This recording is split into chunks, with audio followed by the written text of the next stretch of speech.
The proceeding is currently suspended.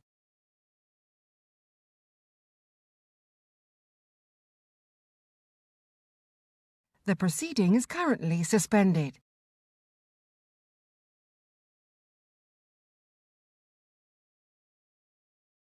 The proceeding is currently suspended.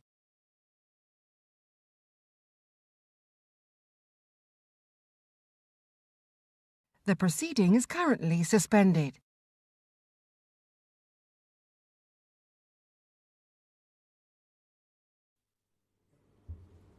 Order, order. I call Cat Smith to move the motion. Thank you, Sir Christopher. And I beg to move that this House has considered the proposal for the Bay Local Authority in North Lancashire and South Cumbria. I called today's debate because I believe that the current local government reorganisation process, which is being carried out in the wrong way and conducted at the wrong time. This is a rush process which councils are responding to at a time when they're also dealing with the pandemic. The reorganisation decisions that are about to be made will have a lasting impact on the Lancaster part of my constituency and how it is governed for generations to come. After all, it is 47 years since the last major review of local government in our area, which tore up the historic county of Lancashire, and I believe I've got it wrong when removing Lancashire over the Sands, i.e. Barrow and Furness, away from the rest of Lancashire. And it could be 47 years again before we return to this topic, so we must get it right this time, both in terms of effective structures, but also about respecting cultural identities. In the Minister's responding remarks, I would be grateful if he could explain why Cumbria was invited to put forward proposals and Lancashire was not. In September 2020, Lancashire County Council submitted a request to the government to be in Tranche 1. By consulting only on Cumbria and not Lancashire, the government has limited the opportunity to develop solutions that work across both areas, and this is despite repeated claims to want to enable locally led solutions. When the consultation opened in February, it was unclear on the website that residents in Lancaster were entitled to respond at all, because it only mentioned Cumbria despite one of the options involving Lancaster. And I am grateful and thankful that the lobbying of Councillor Lizzie Collins, some of the wording has now finally been amended a few weeks ago. But it is unacceptable that without these changes, Lancaster may have faced a once-in-a-generation change in governance without being meaningfully consulted. The consultation website is also difficult to browse, loaded with jargon and confusing, particularly for my Lancaster constituents. I'm sure that the Minister will tell me that the consultation meets the minimum standards required by the legislation, but let's be frank, a poorly designed consultation rushed through in a pandemic is no way to make a decision of this magnitude, nor is it locally led, bottom-up process that the government claims it to be. In Lancaster, there has been a long-held view that cross-county options for local government should be considered. As I said, the current county boundaries were imposed in 1974 and do not reflect the local geography or local identity. I support Lancaster City Council's wish to work with neighbouring councils in Morecambe Bay to develop a proposal for a new council, and I'm grateful to our local councils in Lancaster and South Cumbria, in particular to the leader of Lancaster City Council, Councillor Dr Erica Lewis, for her work in encouraging people in Lancaster to engage with the consultation and the options. Joint working between Lancaster, Barrow and South Lakeland is very well developed in the Morecambe Bay area and is already recognised as the functional economic geography of the area and the footprint for public services that makes sense, for example, with the NHS. The Bay Councils developed their proposal in record time. Despite the time constraints, they have put together a very strong proposal and they have demonstrated strong local support. And I hope the government will give the Bay proper consideration. I have to say the approach so far from the department does not seem even-handed. The legislation and invitation for local government reorganisation proposals expressly allows for Type C proposals from councils in neighbouring county areas, yet Lancaster has not been treated as a full participant in the process. The process the government is following is flawed. A Type C proposal is a legal proposal, yet the consultation treats Lancaster City Council, Lancaster's residents and local organisations differently from those in other areas where proposals have been put forward. And I would like the Minister to give a categorical assurance that the views of Lancaster residents will be given equal weight in this process. The Bay offers a positive vision of investment, skills and jobs growth, tackling the climate emergency and protecting and enhancing the natural resources infrastructure, such as roads, flood defences, housing and services that meet real need across adult and children's services. The Bay Area has 13,000 businesses, of which 1,800 are in advanced manufacturing, 4,300 in agriculture, 25,000 in tourism and hospitality. 30 million people visit Lancaster and South Cumbria, contributing $2 billion to the economy.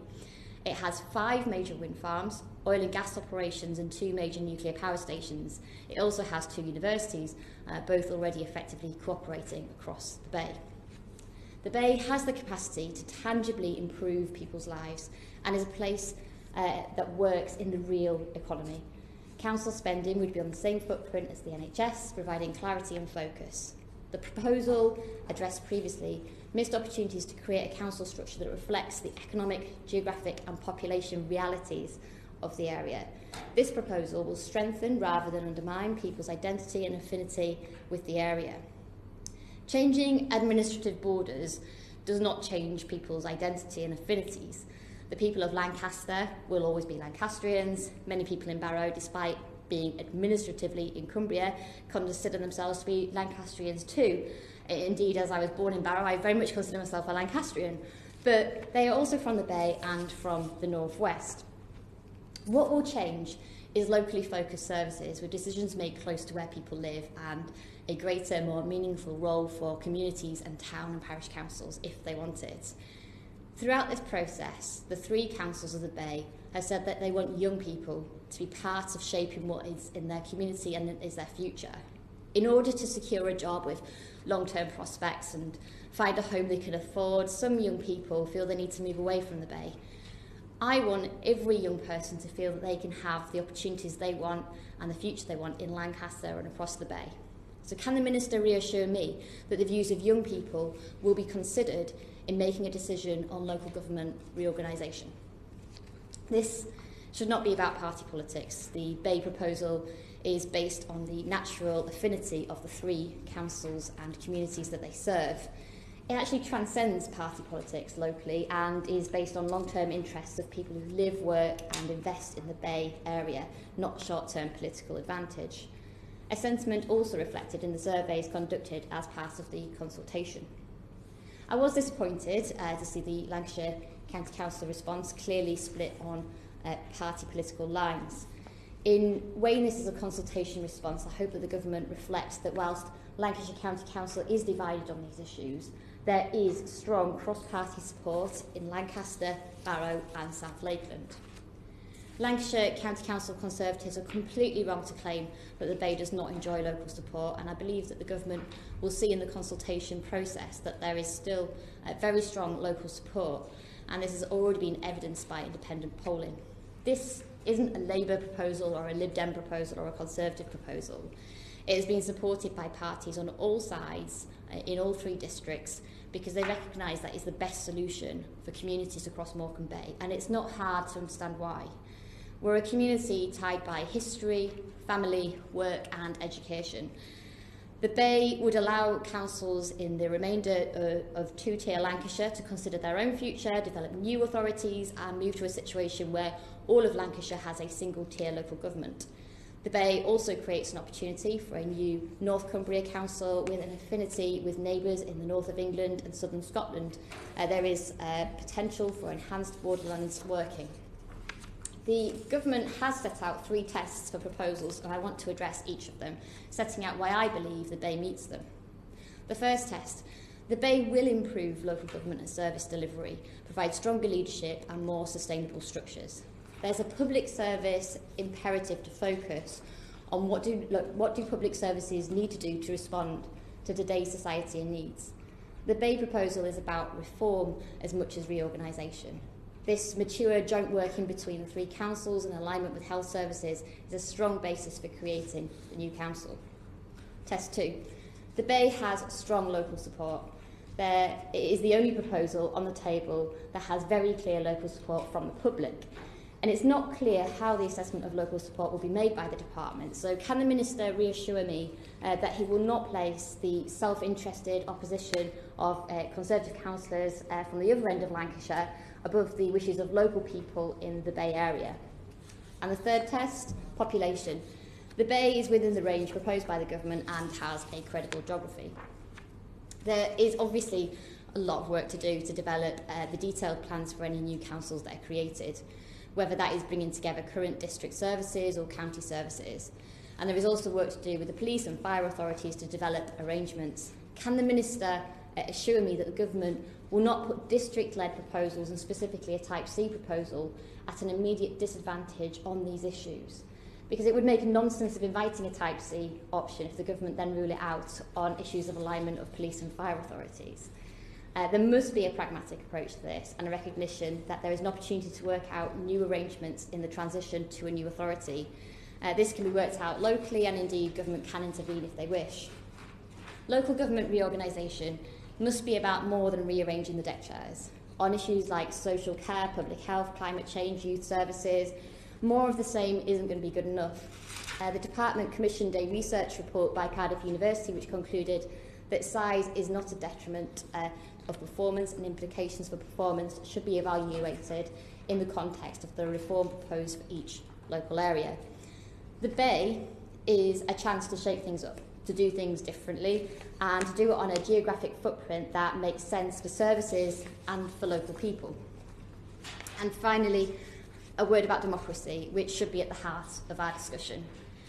I agree with the government that our current two-tier arrangement for local government doesn't work. People routinely, they don't know which council provides which services and who they should hold accountable for them, or where they should turn for help. As a local MP, from assisting thousands of constituents with their issues each year, I feel their pain. A change to unitary local government is welcome and in principle has broad political support, because it would simplify services for residents and businesses. It would vastly improve accountability of councils and councillors, and by doing so allows local people to better understand and have a say in the decisions that affect them. However, this sense of connection to local government will only be realised for an authority that reflects that local identity and local patterns of living and working. I believe that only the Bay will deliver this for Lancaster, South Lakeland and Barrow. And unlike other proposals for county unitaries, it operates on a scale that works, and unlike options like Greater Blackpool, it actually represents a real geography that will centre all its residents in decision making. The feeling is clear from the surveys and opinion polling and from representations that have been made to me as the local MP. Residents and businesses in Lancaster say that they would feel distant from either a One Lancashire or a Greater Blackpool authority. The Bay, however, gives leadership that local people identify with, and it will enhance local democracy rather than weaken it. Thank you. The question is that this House has considered the proposal for the Bay local authority in North Lancashire and South Cumbria. Minister. Thank you, Mr. Christopher. It's a pleasure to serve under your chairmanship. Can I congratulate the Honourable Member for Lancaster and Fleetwood on securing this hugely important debate. We strongly welcome her interest in ensuring that her constituents, her businesses, her local organisations, her voluntary groups and everybody who lives and works there can have a real say about the future of local government reform. It's a hugely important matter. And can I say that, of course, all of her constituents can continue to contribute to the consultation, which is still open, and if they haven't had the opportunity to do so, I certainly encourage them to join in that process. Perhaps it's right for me to start, though, by setting out the government's policy. We consider that locally led changes to the structure of local governments, whether in the form of unitarisation or district mergers, can be an appropriate means of improving local service delivery, saving taxpayers' money and improving local accountability. We are clear that any reform of an area's local government is most effectively achieved through locally led proposals put forward by those who best know the area, the very essence of localism, to which we are committed. There is no question of any top-down imposition of government solutions in this area, and that brings me to the issue of the proposals that we have received from councils in Cumbria for local government reorganisation. On the 9th of October last year, the Secretary of State invited all the principal councils in Cumbria and in North Yorkshire and Somerset, including the unitary councils, to submit locally led proposals for unitary local government. The councils in those three areas had been developing ideas about restructuring local government for some time and were well advanced, which is why they were selected. And we consider it right that Cumbria, North Yorkshire and Somerset councils had the opportunity to present their local proposals for unitary reform. And late last year, on the 9th of December, we received 4 proposals from Cumbria councils, one from the County Council proposing a single unitary council for the area, and 3 from different groups of district councils, each proposing 2 unitary councils. As the Honourable Lady outlined, one of the 2 unitary proposals is from Barrow Borough Council and South Lakeland District Council, which they developed with Lancaster City Council. Under the current statutory process we are following, only councils which receive an invitation can submit the proposal, and that proposal may cover areas outside of the councils submitting the proposal. This is the case here, where the proposal submitted by Barrow Borough and South Lakeland District Councils include Lancaster City, of course an approach which the City Council supports. Last year, in February, on the 22nd of February, we launched a consultation, we launched a consultation on the 4 proposals in line with the statute, which requires that before implementing a proposal, the Secretary of State must consult any council which would be affected by a proposal but did not submit the proposal, as well as such other persons he considers appropriate, and that closes later this month on the 19th. Of April. I know that the City Council has been working closely with Barrow and South Lakeland on their proposal, and the proposal that Barrow and South Lakeland have put forward includes Lancaster City as an area outside of Cumbria, which is part of Lancashire, in terms of the statute. As the Honourable Lady has outlined, this is known as a Type C proposal. Whilst Lancaster City supports this proposal and has been playing a part in its development, the position under the statute is that Lancaster City is not a proposing council. We are consulting Lancaster City Council and Lancashire County Council about all the proposals put forward by the Cumbria authorities. We're also consulting Lancashire Police and Crime Commissioner and Fire and Rescue Authority, along with the PCC and Fire Rescue Authority for Cumbria. I think it's also important to stress that residents and organisations in Lancaster can comment on the proposal equally, just like residents and organisations in Barrow and South Lakeland. That's an extremely important feature, and the fact that already hundreds of people in Lancaster City have commented shows that that process is working, it's open, it's available, and of course remains open until the 19th. In fact, we checked this morning, Sir Christopher, and if you take an example of the email responses alone, well over 4/5 of the responses are regarding the Bay's proposal, and nearly 2/3 of the total emails for Cumbria are from the Honourable Ladies backing the Bay campaign. So I think it's clear that we are encouraging views from anybody who is interested, whether that's businesses, the voluntary sector, organisations, local residents in Lancaster and elsewhere in Cumbria, Lancashire and beyond. And the Honourable Lady asked for a confirmation that young people's views will be taken into account. That's absolutely right and vital. I can certainly give her the reassurance that if they're submitting to the consultation, then of course the Secretary of State has the responsibility to weigh up all of those representations he's received, including from young people. And we have specifically asked councils which have made a proposal to actively increase awareness of and access to the consultation, and clearly that would include to young people as well, and they'd be able to use their resources to do that. In the case of Barrow and South Lakeland, that will include, no doubt, with the help of Lancaster City Council, raising awareness of those in those groups of the consultation amongst those who live and work in Lancaster.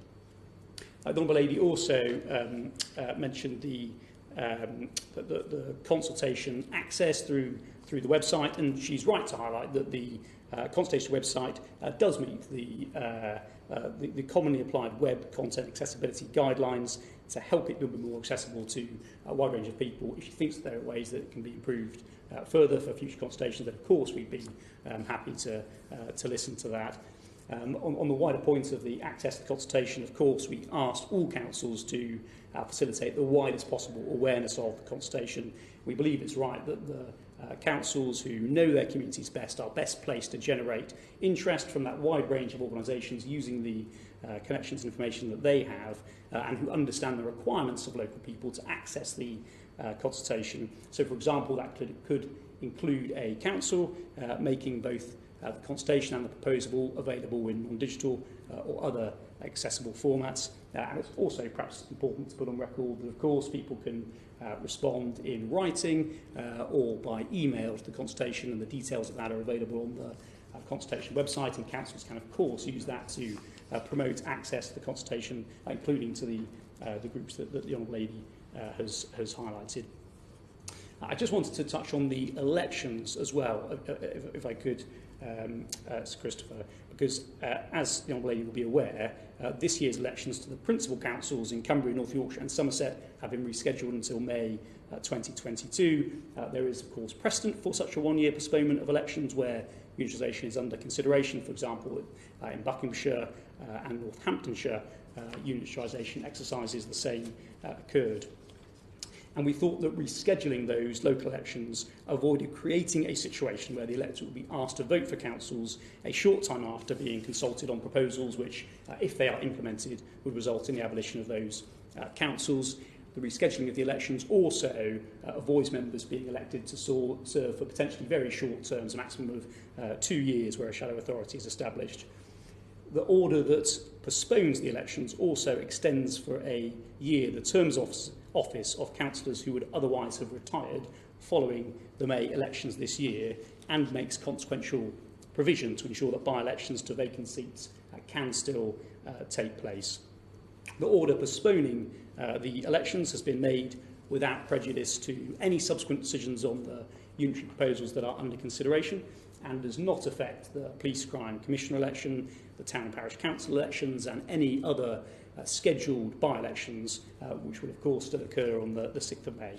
What this means in practice is that Lancashire County Council will go ahead in May this year, unlike elections to Cumbria County Council, which, of course, reflects the fact that whatever Cumbria proposal may or may not be implemented, there is no possibility of the Lancashire County Council being abolished. In May of this year, there are no ordinary elections to the City Council.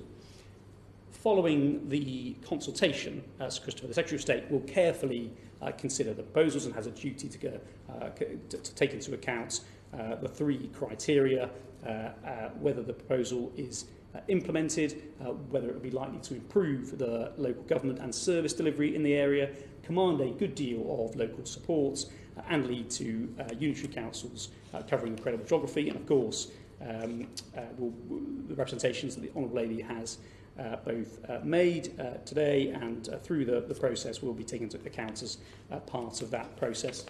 The Secretary of State will then decide, having regard to all of the representations he has received in relation to the proposals, including representations received through the consultation exercise and all other relevant information which is available to him, which proposal, if any, to implement. We envisage these decisions being taken and announced before the summer recess. And if the Secretary of State decides that a proposal should be implemented, he will seek parliamentary approval to the necessary secondary legislation, and clearly such an order would need to be considered and approved by each House. If Parliament approves legislation implementing any proposal, then the rescheduled elections in May 2022 would be cancelled, and it is envisaged that they would be replaced in May 2022 by elections to either the new shadow authority or a continuing authority, which is to be the new unitary authority. The expectation, therefore, is that any new unitary authority would take on the full powers of a unitary authority from the 1st of April 2023, and those elected to the shadow or continuing authority in May next year, in May 2022, would continue as members of the new authority, most likely serving in total a 5-year term, 1 year as members of the shadow or continuing authority, and then 4 years as members of the full unitary authority. Sir Christopher, I'm grateful we've had the chance to have this debate today. I'm grateful for the Honourable Lady's speech, for putting on record all of the points that she's made. I hope she can understand that I can't comment on the individual representations that she's made about the quality of any of the submissions, because the process is clearly still ongoing. I'd encourage people to continue to take part in that, which is open until the 19th of this month, by submitting their proposals for unitary local government. Councils in these areas now have an important opportunity to move forward with reforms which can open the way to significant benefits for local people and businesses, delivering service improvements, facilitating economic growth and contributing to the levelling up opportunity and prosperity across the country. The question is that this House has considered the proposal for the Bay local authority in North Lancashire and South Cumbria. As many of you say aye. Contrary no. I think the ayes have it. The ayes have it. Order, order. The sitting is suspended until 2:30 p.m. Suspended.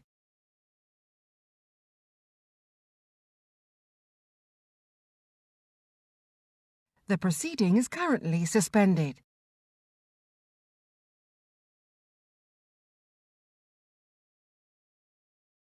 The proceeding is currently suspended.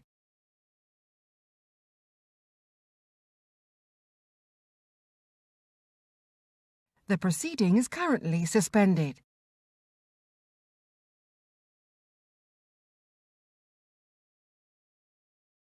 The proceeding is currently suspended.